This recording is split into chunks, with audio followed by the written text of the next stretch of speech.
Hello everyone, আসসালামু আলাইকুম। সবার কি অবস্থা? আশা করছি সবাই ভালো আছেন। আমি এখন যে রোডটিতে যাচ্ছি, যদি আপনারা খেয়াল করেন দুপাশে কি সুন্দর মনোরম দৃশ্যর বিল, এবং আমি মাঝখানে গাড়ির টান ৮০-৯০-এর ভিতরে চলে যাচ্ছি। একদম অসম একটা রোড। এই সমস্ত রোডে বাইক চালানোর মজাই অন্যরকম। বাকি আপনাকে সবসময় সতর্ক থাকতে হবে। এই সমস্ত রোডে বাইক চালালে অবশ্যই আপনার মাথায় রাখতে হবে যে আপনি বাইকটা কন্ট্রোলিং পাওয়ারটা যেন আপনার হাতে ফুললি থাকে, না হলে কিন্তু আপনার যে কোনো মুহূর্তে বিপদ হয়ে যেতে পারে। এটা হলো কুয়াকাটা এবং পটুয়াখালীর যে মেন সড়ক, সেই মেন সড়কের রোডটা অসম বলে। কিন্তু আমার যেটা সবচেয়ে খারাপ লাগছে যে কুয়াকাটাগামী বরিশাল যে রোডটা, এই রোডটা চাইলে সরকার আরো চড়া করতে পারতো, কিন্তু চড়াটা কম হয়ে গেছে। কারণ চড়াটা কম হয়েছে কেন হয়েছে, এখানে কিন্তু প্রচুর গাড়ি চলাচল করে। আর আমরা কুয়াকাটা যে জিনিসটা দেখতে পাচ্ছি, ঢাকা থেকে বিভিন্ন জায়গা থেকে পদ্মা সেতু হওয়ার কারণে কুয়াকাটাতে প্রচুর পরিমাণ মানুষ আসে। তো প্রচুর পরিমাণ মানুষ আসলে সেই পরিমাণ বাস ট্রাক চলাচল করে সব কিছু।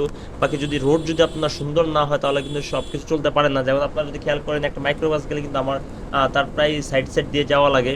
তো আমি সরকারের কাছে আবেদন করবো যে যখন আপনার ইনশাল্লাহ অন্য প্রজেক্টগুলো শেষ হবে, আপনি অবশ্যই বরিশাল অ্যাপ থেকে কুয়াকাটা রোডের দিকে মনোযোগী হবেন, যেন রোডটা 4 লেনের হয়, 2 লেন থেকে। আর সর্বোপরি কথা হলো, সবাই ভালো থাকবেন, সুস্থ থাকবেন। আর এত সুন্দর একটি ভিডিও ওয়াচ করার জন্য আপনাদের সবাইকে থ্যাংক ইউ। যদি আমার চ্যানেলে নতুন হয়ে থাকেন তাহলে অবশ্যই সাবস্ক্রাইব করবেন, আর যদি ফেসবুক থেকে দেখে থাকেন তাহলে ফলো করবেন। আশা করছি সবাই ভিডিওটি উপভোগ করবেন, দেখতে থাকুন। আসসালামু আলাইকুম।